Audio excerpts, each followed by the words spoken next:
Hi friends, ഇന്ന് ഞാൻ ഉണ്ടാക്കുന്നത് ഒരു കുഞ്ഞു മത്തങ്ങ മെഴുക്കുപുരട്ടിയാണ്. എങ്ങനെയാണ് ഉണ്ടാക്കുന്നതെന്ന് നമുക്ക് നോക്കാം. ഒരു മൺചട്ടി അടുപ്പിൽ വെച്ച് അത് ചൂടായി കഴിയുമ്പോൾ അതിലേക്ക് 3 ടീസ്പൂൺ വെളിച്ചെണ്ണ ഒഴിക്കുക. എണ്ണ ചൂടായി കഴിയുമ്പോൾ അതിലേക്ക് 1/2 ടീസ്പൂൺ കടുക് ഇട്ട് കൊടുക്കാം. കടുകെല്ലാം പൊട്ടിക്കഴിയുമ്പോൾ അതിലേക്ക് 3 വെളുത്തുള്ളി അരിഞ്ഞത് ചേർക്കാം. ഒരു ചെറിയ കഷ്ണം ഇഞ്ചി അരിഞ്ഞതും ചേർക്കാം.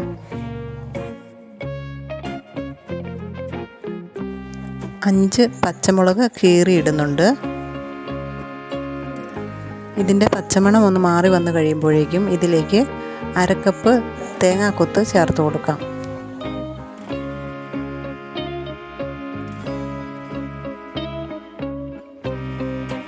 തേങ്ങാക്കൊത്ത് നന്നായി വഴറ്റിയെടുക്കണം.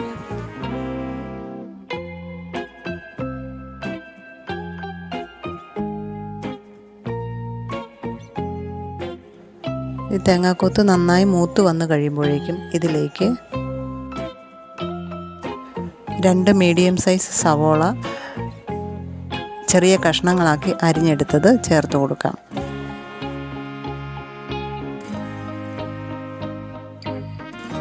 സവോള നന്നായി വഴറ്റിയെടുക്കണം. ബ്രൗൺ നിറമാക്കി എടുക്കേണ്ട ആവശ്യമില്ല. ഇനി ഇതിലേക്ക് 2 തണ്ട് കറിവേപ്പില കൂടി ചേർത്ത് കൊടുക്കാം.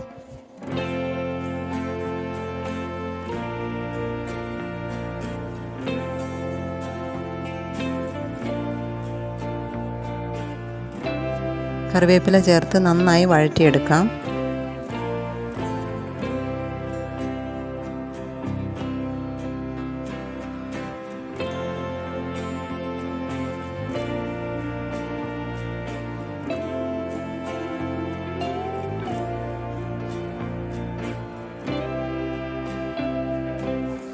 ഇനി ഇതിലേക്ക് 1/4 ടീസ്പൂൺ മഞ്ഞൾപ്പൊടി ഇട്ട് കൊടുക്കാം.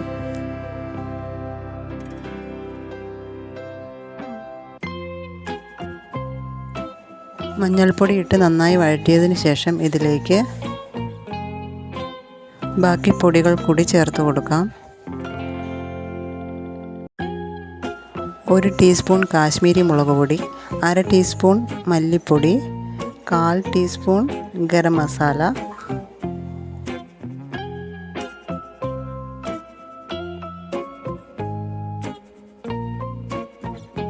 പൊടികൾ ചേർത്ത് നന്നായി വഴറ്റിയെടുക്കണം.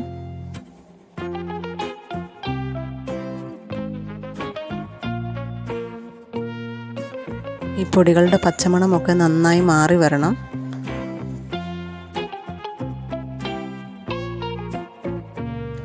ഇനി ഇതിലേക്ക് ചെറുതായി അരിഞ്ഞു വെച്ചിരിക്കുന്ന മത്തങ്ങ ചേർത്ത് കൊടുക്കാം.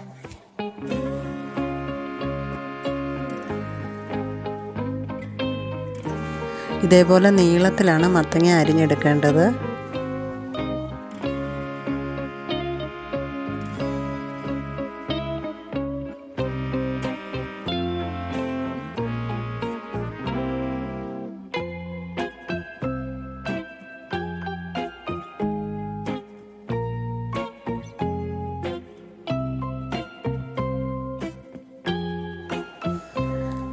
മത്തങ്ങ ചേർത്തതിന് ശേഷം നന്നായി ഇളക്കി കൊടുക്കണം.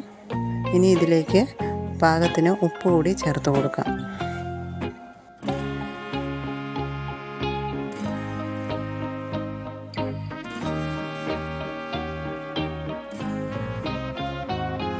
ഉപ്പ് ചേർത്ത് നന്നായി ഇളക്കിയതിന് ശേഷം ഇതിലേക്ക് 1/4 കപ്പ് വെള്ളം കൂടി ഒഴിച്ചു കൊടുക്കാം.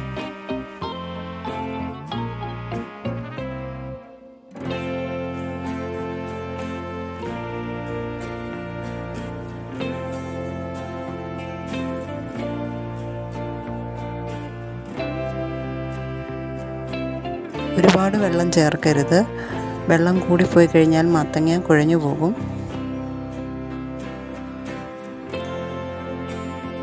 ഇനി ഇതുപോലെ തട്ടിപ്പൊത്തി വെച്ചതിന് ശേഷം 10 മിനിറ്റ് മൂടി വെച്ച് വേവിക്കാം.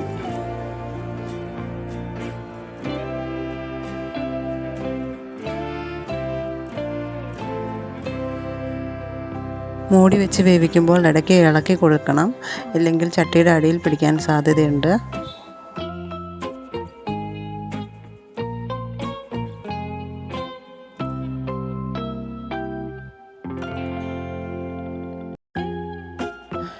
ഇളക്കുമ്പോൾ മത്തങ്ങ ഉടഞ്ഞു പോകാതെ ശ്രദ്ധിക്കണം.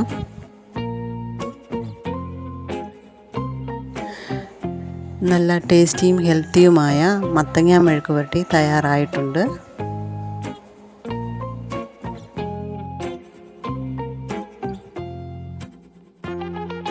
ഈ റെസിപ്പി ഇഷ്ടമായെങ്കിൽ എല്ലാവരും കമൻറ്റ് ചെയ്യാനും സബ്സ്ക്രൈബ് ചെയ്യാനും ലൈക്ക് ചെയ്യാനും ഷെയർ ചെയ്യാനും മറക്കല്ലേ.